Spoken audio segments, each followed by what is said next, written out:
কিন্তু সামনাসামনি তা ঘটাতে গেলেই বাধে কেলেঙ্কারি। নয়তো এই যে হাজার হাজার মানুষ চাকরি ভাইবার জন্য নিজের সর্বোচ্চটা দিয়ে প্রিপারেশন নিয়ে পর মুহূর্তেই ইন্টারভিউ রুমে ঢুকে সব গোলমাল পাকিয়ে ফেলে। পাশ করে গুটি কয়েক। কেন এমন হয়?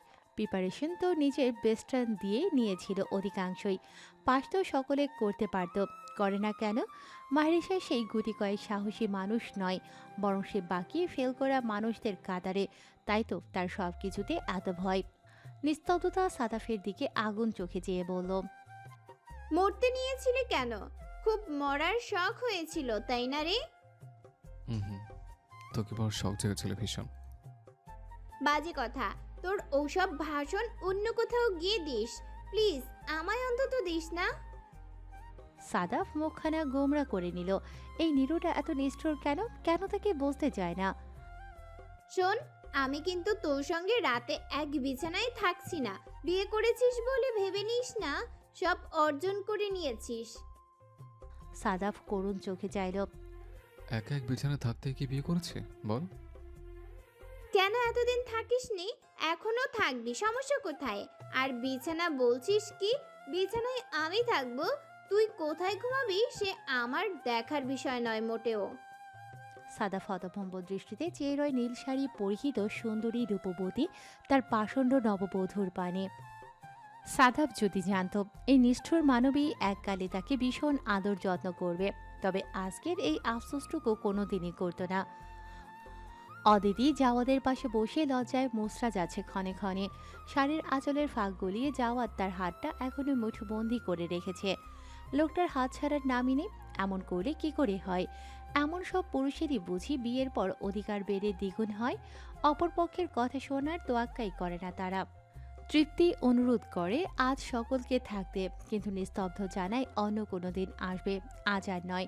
এবারে বাড়ি ফিরতে হবে। অনেক তো হলো বিয়ে কৌশল বিনিময়, এবারে বাড়ি ফেরার পালা। কে জানে তাদের সকলের নতুন জীবনে সামনে কি অপেক্ষা করে আছে। দুহাতে মোড়া দুঃখ নাকি সুখ, কোনটা? নতুনত্বে মোড়া দুটি যুগল, সাদাপ নিস্তব্ধতা, জাওয়াত অদিতি। সন্ধ্যার আকাশ আধো উজ্জ্বল কালো, হালকা লালিমা বর্ণ ধারণ করেছে কেমন চারিপাশ। উত্তপ্ত গোধূলি শেষে শীতল হাওয়া বয়ে যাচ্ছে অদিতির কার্নিশ বেয়ে। ওই তো সামনে থাকা নারকেল গাছটায় একজোড়া শালিক বসে আছে। শালিক দুটি বুঝি জাওয়াত আর তার লিটল বার্ড। অদিতি লজ্জায় রাঙা হয়। অতীতে মোড়া তার আর তার মায়ের জীবনে ধূসর রংধনু এবার রঙিন হলো বুঝি। আহ! নিজের রুমের ব্যালকনিতে দাঁড়িয়ে অদিতি তার প্রণয় পুরুষের চিন্তায় মগ্ন। লোকটা আজ থাকেনি, কি হতো একটুখানি আজ রাত্রি থাকলে? বাসর রাতে বর নেই, কাছে কি আশ্চর্য কথা। শুনতে একটুও ভালো লাগছে না অদিতির। কোথায় তার শখ ছিল এ ব্যালকনিতে বসে সে রাতের আকাশ দেখবে আর গল্প জুড়বে শত কথায়। সেসব কিচ্ছুটি হলো না। এই তো খানিকক্ষণ আগে জাওয়াত আর তার সদ্য হওয়া শ্বশুর মশাই সৃজন বিদায় নিয়েছে তার থেকে। অদিতির চিৎকার করে বলতে ইচ্ছে হচ্ছিল, আপনি থাকুন না আজ যাওয়াত। কি দরকার আজ বাড়ি ফেরার? থাকতে পারবেন আমায় রেখে? এত নিষ্ঠুর আপনি। আপনার সঙ্গে হাজার আড়ি আমার। হ্যাঁ, অদিতির মনের কথা জাওয়াত শুনতে পায়নি, পেলে বোধহয় বিদায় নিতে পারত না কখনো। প্রস্থান পূর্বে জাওয়াত অর্ধাঙ্গিনীর কর্ণে ঠোঁট ছুঁয়ে ফিসফিস করে বলেছিল, যাচ্ছি মাইলা, তবে কথা দিচ্ছি পুনরায় দেখা হবে খুব শীঘ্রই। অপেক্ষা করবেন তো মাই লিটল বার্ড? অদিতির চিৎকার করে বলতে ইচ্ছে করছিল, ইয়েস। আপনার জন্য এই অদিতি আজন্ম কাল অপেক্ষা করে যেতেও প্রস্তুত যাওয়াত। শুধু কথা দেবেন একটু ভালোবাসবেন বলুন। সে অদৃশ্য চিৎকার অদিতির কণ্ঠনালী ভেদ করে বের হয় না। জাওয়াদের হালকা ঠোঁটের ছোঁয়ায় অতিথি লজ্জাবতী গাছের ন্যায় নুয়ে পড়ে। আড়ষ্টতায় শ্বাস আটকে আসে। জাওয়াত প্রিয়তমার লজ্জারাঙা মুখশ্রী অবলোকন করে পুনরায় দুষ্টু কথার ঝড় তুলে অদিতির কর্ণে। আপনার মুখের এই লজ্জাটুকু এ অবলা অর্ধাঙ্গের সামনে আজীবন দেখতে চাই। কথা দিন, দেখাবেন? না দেখালেও সমস্যা নেই, আমি ব্যবস্থা করব। নিজেই ব্যবস্থা করব এই লজ্জাটুকু সআনন্দে লুফে নিতে। গভীর স্পর্শ যে এখনো বাকি মাইলাভ। অদিতি পারে না তখন, মাথার উপরে ফাঁকা গগনে উড়াল দিয়ে ছুটে পালায়। ইস, তার গম্ভীর প্রফেসর যে নিজ মুখশ্রী হতে এত দুষ্টু কথার তুবড়ি ছোটাতে জানে কে জানত, নাকি প্রতিটা পুরুষই তার নিজ নারীর নিকট দ্রষ্ট হয়ে যায় অবলীলায়। অদিতি উপলব্ধি করলেও মানুষের বাহ্যিক ব্যবহারে মানুষ চেনা দেয়, বড্ড দেয়। কিন্তু অদিতি নিজ পুরুষের এই রূপে খুশি, না চিনেও সে খুশি। এতটুকু ভালোবাসার সকল অর্ধাঙ্গিনী তার অর্ধাঙ্গের থেকে কামনা করে। কামনা করা অন্যায় নয়, বরং তা প্রত্যেক নারীর হালাল অধিকার। নিষ্কাথি নৌমির ধাক্কায় ভাবনার ছেদ ঘটে অদিতির। নৌমির পাশেই হাসি মুখে দাঁড়িয়ে কাশফি। নৌমি ফিসফিস করে বলল, বরের সুখে শোকযাত্রা পালন করছে বুঝি আমাদের দুলাভাইয়ের অতিথি পাখি। বাসর সাজিয়ে ফোন করি চাওড়া বেড়াকে, কি বলিস? বাসরটা তোরা বরং আজকে সেরেই ফেল, কেমন? অদিতির দু গাল লজ্জায় রাঙা হয়। সে মিনমিনে কণ্ঠে শোধায়, এই নামে না ডাকলে হয় না? কোনো শিক্ষককে অসম্মান করা ঠিক না নবী। কাশফি নিজেও মাথা নাড়ায়, তুতলিয়ে বলল, কারো অগোচরে হোক কিংবা সামনাসামনি বয়সে চাইতে বড় কাউকে অসম্মান করা ঠিক নয় না নাওমি। কাশফির ভেতরকার সত্তা মিনমিন করে বলে, তবে তুমি যে নীল সমুদ্রকে ভেঙচি কাটো তার বেলা। কাশফি ফিসফিস করে মনকে বোঝায়, ওটা তার অদৃশ্য নীতিগত অধিকার। মন তুমি বেশি বোঝো। মন পাখি তার অদ্ভুত যুক্তিতে গা দুলিয়ে হাসে। নমি মুস্কি হেসে বুঝমানের ন্যায় মাথা নেড়ে বলল, আচ্ছা, করলাম না তোমার জামাইকে অসম্মান, তবে শালী হিসেবে দুলাভাই তো ডাকতেই পারি। কাশফি উত্তেজিত কণ্ঠে বলল, আচ্ছা, আমরা যদি এখন ভার্সিটিতে গিয়ে সকলকে জানিয়ে দিই, এই দেখো তোমাদের সকলের ক্রাশজনিত স্যারের একমাত্র ওয়াইফ আমাদের অতিথি পাখি, কেমন হবে বলতো নাওমি? নমি দু হাত দিয়ে দুজনকে দুপাশ দিয়ে জড়িয়ে ধরে বলল, দারুণ হবে। মাঝে মাঝে কিছু মানুষকে দারুণভাবে চমকে দিতে হয় বুঝলি, এতে যদি তাদের স্বভাবের খানিকটা পরিবর্তন আসে। অদিতি মিছে রাগ দেখায়। বান্ধবীদের থেকে এত লজ্জা পাওয়া বুঝি তার ভাগ্য বিধানে ছিল। ইস, দুজনকে অবাক করে দিয়ে নমি চট করে দুই বান্ধবীর গালে টপাটপ করে দুটো চুমু খেয়ে নিল। ভেজা চোখ দুটো লুকানোর মৃদু চেষ্টা রমণীর। নমির ইচ্ছে করে দুজনকে জাপটে ধরে বুক পাজরে ঢুকিয়ে নিতে। বান্ধবী রূপী দুটো বোন পেয়েছে সে, কলিজার বোন। আহা, কি ভাগ্য তার! সময় মানুষকে ধীরে ধীরে তার না পাওয়া সকল আক্ষেপ ঠিকই ঘুচিয়ে দেয়। আমরাই বরং বুঝতে চেষ্টা করি ধীরে। কাশফি নিবিড়কে ভালোবাসে বলে বান্ধবীর প্রতি নমির যে অভিমান সৃষ্টি হয়েছিল তার এক ছিটে ফোঁটাও নেই এখন। সব ধুলোয় মিলিয়ে দিয়েছে সে। অতীত ভেবে কষ্ট পেয়ে লাভটা কি? আমাদের উচিত বর্তমানকে আঁকড়ে ধরা। কে বলতে পারে আজকের দিনটি পুনরায় আসবে কিনা? মানুষ তো আমরা, আজ আছি তো কাল নাও থাকতে পারে। নমির হঠাৎ অদ্ভুত কর্মে কাশফি এবং অদিতি বিস্মিত দৃষ্টি ওর মুখপানে চেয়ে। কি করলি? অদিতির প্রশ্নে নমি খিলখিল করে হেসে উত্তর দেয়, আরে রিল্যাক্স, মেয়ে মানুষ তো আমি, তোর স্বামী নই যে এত লজ্জা পেতে হবে। তোকে একটু প্র্যাকটিস করালাম বুঝলি, তোর বর মহাশয় এভাবে একটুখানি চুমু খেলেও খেতে পারে। তাই বুঝি? অবশ্যই। কাশফি টিটকারি করে বলল, তা আমায় কেন চুমু খেলে? আমার তো বর নেই, আমায় কি প্র্যাকটিস করালি শুনি? নমি দাঁত কেলিয়ে দুষ্ট হেসে বলল, তোকে প্র্যাকটিস করালাম, তোর বয়ফ্রেন্ড তোকে এভাবে চুমু খেতেও পারে, আগে থেকে অনুভূতি দিলাম বুঝলি। অদিতি চোখ ছোট করে বলল, ওর বয়ফ্রেন্ড ওকে চুমু খাবে কি না জানি না, তবে আমার মনে হচ্ছে তোর উপর অ্যাপ্লাই করা নিজ বয়ফ্রেন্ডের কার্য আমাদের উপর ফলাও করছিস। অদিতি হাসলো মধুর হাসি। নমিকে ভরকে দিতে পেরে তার ভালো লাগছে। নমি শুষ্ক ঢোক গেল। আস্তাক ফিরুল্লাহ। এখন বুঝি নিজের বেলায় আস্তাক ফিরুল্লাহ? মোটেই না, এমন কিছুই নয় অদিতি, তোমরা ভুল বুঝতে ওস্তাদ, সহজ কথাগুলি তোমরা বুঝতে পারো না। ধুর।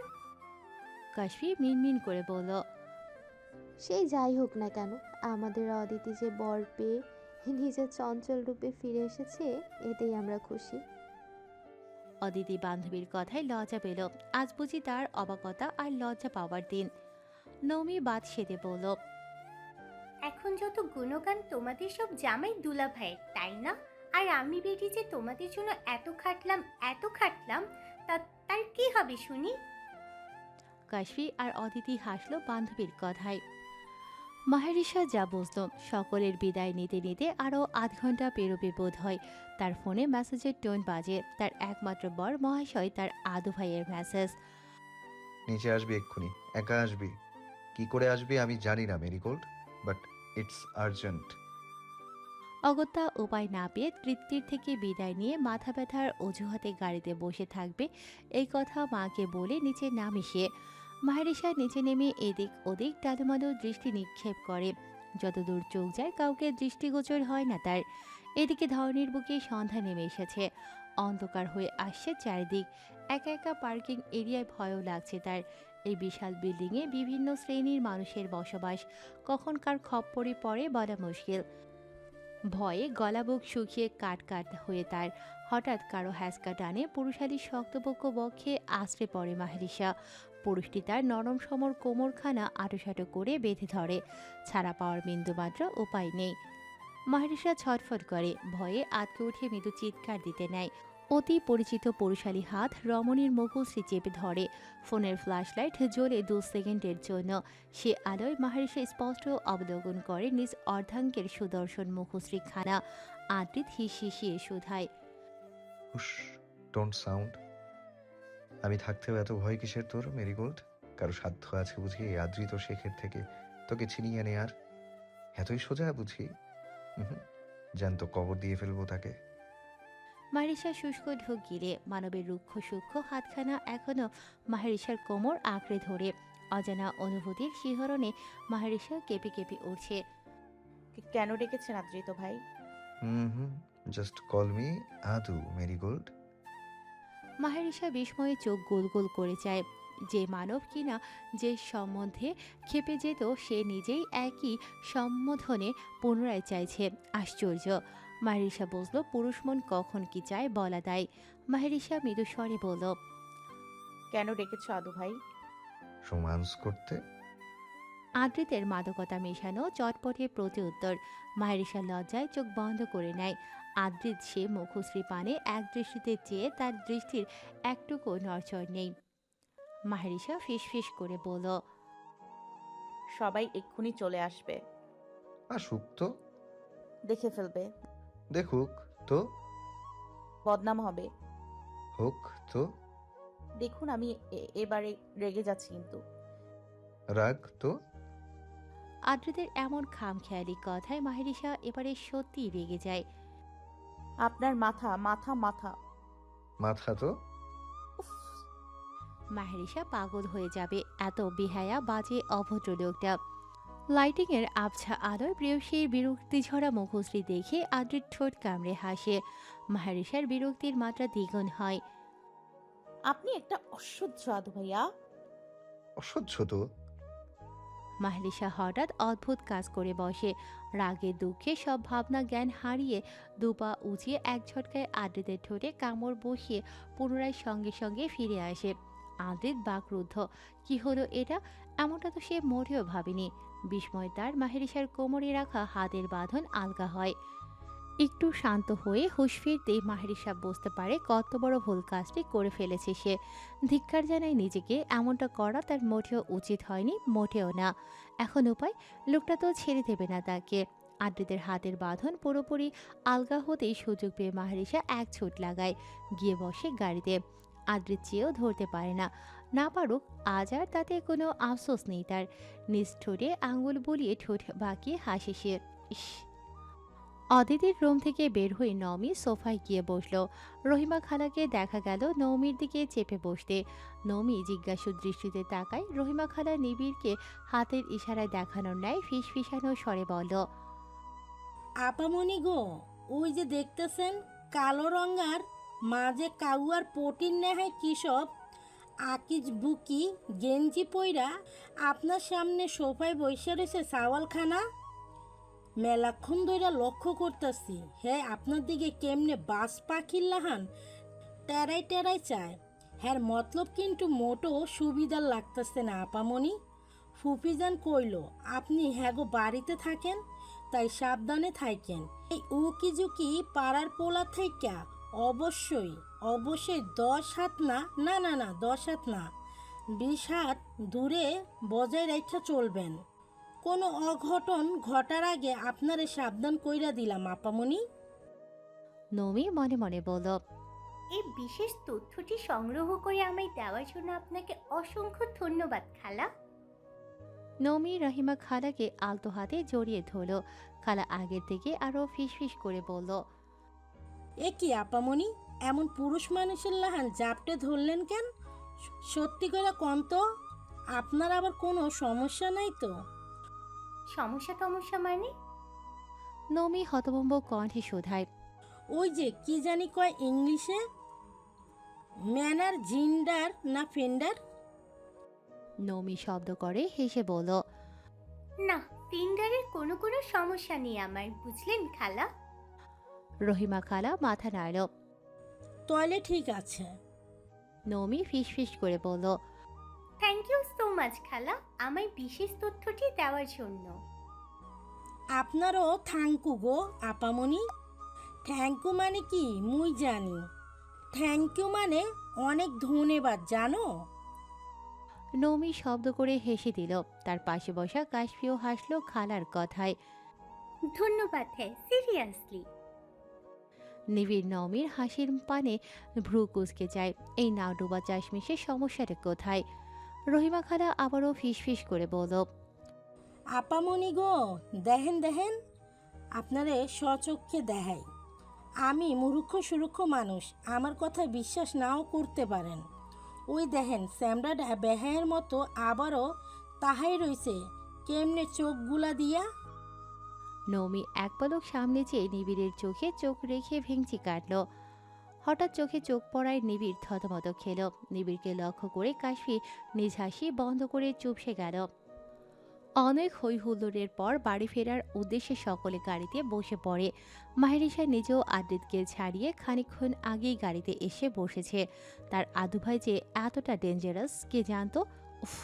সাদাব গাড়িতে নিস্তব্ধতার পাশে চেপে বসলে নিস্তব্ধতা গরম চোখে যায়। সাদাব মুখ কাচুমাচু করে। নিবিড় নিজ বাইকে হেলান দিয়ে হাতে চাবির রিং ঘোরাছে। তার চোখের দৃষ্টি কারতে নিবদ্ধ আড়ালে নিভৃতে।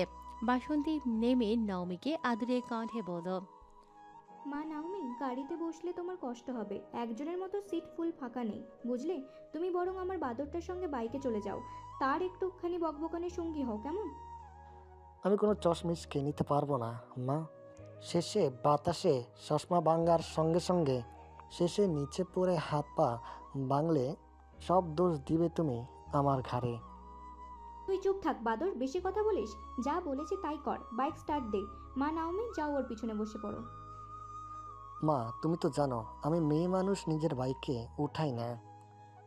একটা থাপ্পড় দিয়ে সব দাঁত ফেলে দেবো বেয়াদব ছেলে, তারপর বাপের কাছে গিয়ে নতুন করে দাঁত লাগাস। যা বেয়াদব। নিবিড় হতভম্ব দৃষ্টিতে মায়ের পানে চেয়ে কি দাঁড়ালো ব্যাপারটা? জুতো মেরে গরু দান, তাই না? মা কি আসলেই তাকে জুতো মারল? আশ্চর্য! কী সব ভাবছে সে! ছি! ছেলেকে শাসিয়ে বাসন্তী দাঁড়িয়ে নেই, গাড়িতে উঠে পড়েছে সে। ইতিমধ্যে গাড়ি ছেড়েও দিয়েছে। নমি দুহাত বুকে গুজে মিটিমিটি হাসে। নিবিড় রাগে কটমট করতে করতে দিল এক ঝাড়ি। এভাবে সংসেজে দাঁড়িয়ে আছো কার অপেক্ষায়? প্রেমিক আসবে তোমার? তাহলে এখানে থাকো সারা রাত দাঁড়িয়ে। অসভ্য মেয়ে মানুষ। ঠিক আছে, থাকলাম দাঁড়িয়ে, প্রেমিকা আসুক আমি অপেক্ষা করি, বুঝলেন? আমি অসভ্য হলে আপনি সভ্যের মাস্টার। স্টার্ট আপ বেশি কথা বলে, বেয়াদব মেয়ে মানুষ। নিবিড় বিরক্ত মুখে বাইকে চেপে বসে। 2 মিনিট অপেক্ষা করে সে নৌমিকে পেছনে উঠতে না দেখে প্রচণ্ড গতিতে বাইক ছুটিয়ে চলে গেল। নৌমি বিড়বিড় করে নিবিড়ের উদ্দেশ্যে ভয়ঙ্কর কতগুলো গালি ছুড়ল। অভদ্র মহিষের বাচ্চা। সে না হয় একটু বলেছি, তাই বলে এভাবে একা একটা মেয়েকে ফেলে চলে যাবে? কি আশ্চর্য! পুনরায় একবার সাথে তো পারত নাকি? তাহলে সে ঠিকই উঠে যেত নাকি? ঠিক আছে, সেও দাঁড়িয়ে থাকবে। বাসন্তী আন্টি বাড়ি ফিরে যখন দেখবে নওমি নেই, তখন পান্ডা বসবে মজা। নওমির অপেক্ষা করতে হলো না। নিবিড় যে বেগে বাইক ছুটিয়ে গিয়েছিল, 2 মিনিটের মাঝে পুনরায় নওমির সামনে এসে হাজির হলো। নওমির মুখে অদৃশ্য হাসি ফুটল। দেখতে পেল না নিবিড় তা। কে এলো এখনও সঙ্গের মতো দাঁড়িয়ে আছে কেন? নাউডু বা চশমিশ, উঠতে বলেছি তোমায়। ও বললেন বুঝি, শুনতে পাইনি ঠিক, আরেকবার বলবেন প্লিজ। Just start up. নিবিড় গরম চোখে চাইতেই নমি আর কথা বাড়ালো না, ফটাফট উঠে বসলো বাইকের পেছনে। নাই মামার চাইতে কানা মামা ভালো বাবা। নিবিড় বাইক স্টার্ট দিল, ধমক দিয়ে বলল,